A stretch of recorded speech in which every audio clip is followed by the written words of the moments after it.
মালটা কে রে? ও হ্যাঁ, আমাদের পররাষ্ট্র উপদেষ্টা তহিদ স্যার।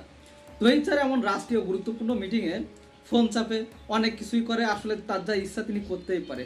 তবে যেখানে প্রধান উপদেষ্টা এবং রাষ্ট্রীয় প্রতিনিধি হিসেবে তিনি এই মিটিংয়ে খুবই গুরুত্বপূর্ণ একটি ক্যারেক্টার বহন করছে, সেখানে তিনি রাষ্ট্রের একটা দায়িত্ব থেকে এমন অনভিজ্ঞ একটি কাজ কেমনভাবে করেন বা কিভাবে করেন, এটা আসলে বুঝে আসে না। তবে তহিদ স্যারের এসব কিছু বাদেই তহিদ স্যারের নতুন করে এখন সাজ জাগছে যে জাতিসংঘের দ্বিতীয় বাংলাদেশী হিসেবে 1988 সালের পরে এই প্রথম জাতিসংঘের সাধারণ পরিষদে সভাপতিত্ব করবেন এবং তিনি আর তেমনই শখ যাচ্ছে। কিন্তু ঝামেলা হয়েছে প্যালেস্টাইন ইস্যু নিয়ে। কারণ এই সাধারণ পরিষদে সভাপতিত্ব করার জন্য বাংলাদেশের সাথে যিনি লড়বেন তিনি একজন ফিলিস্তিনি এবং ফিলিস্তিনির পক্ষ থেকেই তিনি আসছেন। সুতরাং বাংলাদেশ এবং ফিলিস্তিন মুখোমুখি হয়েছে। তবে এই বিষয়ে আমাদের পররাষ্ট্র উপদেষ্টার কাছে জানতে চাইলে তিনি বলেন যে বাংলাদেশ ফিলিস্তিনের মুখোমুখি হয়নি, ফিলিস্তিন বরং বাংলাদেশের মুখোমুখি হয়েছে। তবে আমার কাছে কথা হচ্ছে, পররাষ্ট্র উপদেষ্টা গত 1-1.5 বছরে বাংলাদেশের হয়ে বা এই বিপ্লবের পরে তারা পুরো প্রধান উপদেষ্টা সহ পুরো উপদেষ্টা মহল বাংলাদেশের এই বিপ্লবটাকে অলরেডি খেয়ে দিয়ে হজম করে ফেলাইছে।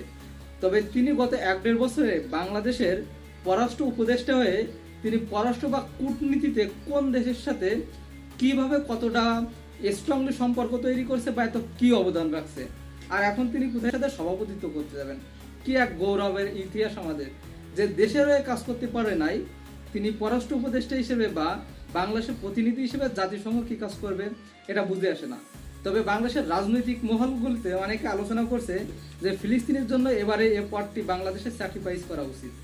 দেখা যাক প্রফেসর ইউনূস বা পররাষ্ট্র উপদেষ্টা সহ বাংলাদেশ কি সিদ্ধান্ত নেয়। তবে পররাষ্ট্র উপদেষ্টা তহিদ স্যারের এই যে খায়ের যাচ্ছে, আমি মনে করি পররাষ্ট্র উপদেষ্টা তহিদ স্যারের ইতিমধ্যে পদত্যাগ করা বিশেষ কিছু কারণ ছিল।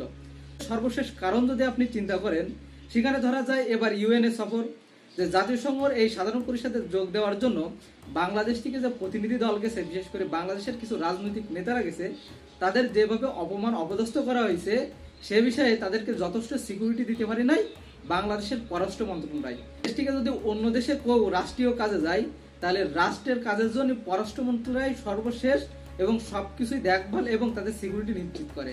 তবে যেখানে ইউএন এর মধ্যে এমন একটি সফরে গেছে বাংলাদেশ, যে যুক্তরাষ্ট্রে যেখানে নিউ ইয়র্কে বাংলাদেশের কনসুলেটি আছে, সেখানে বাংলাদেশের কনসুলেটে যেসব কর্মরত অফিসার তারা কিভাবে কোন জ্ঞানহীনতায় এমন কাজ করে আসলে বুঝে আসে না। এবং এ বিষয়ে পররাষ্ট্র মন্ত্রণালয় বা পররাষ্ট্র উপদেষ্টার কোনো বিবৃতি নাই। আমি মনে করি এই কারণে পররাষ্ট্র উপদেষ্টার পদত্যাগ করাই উত্তম।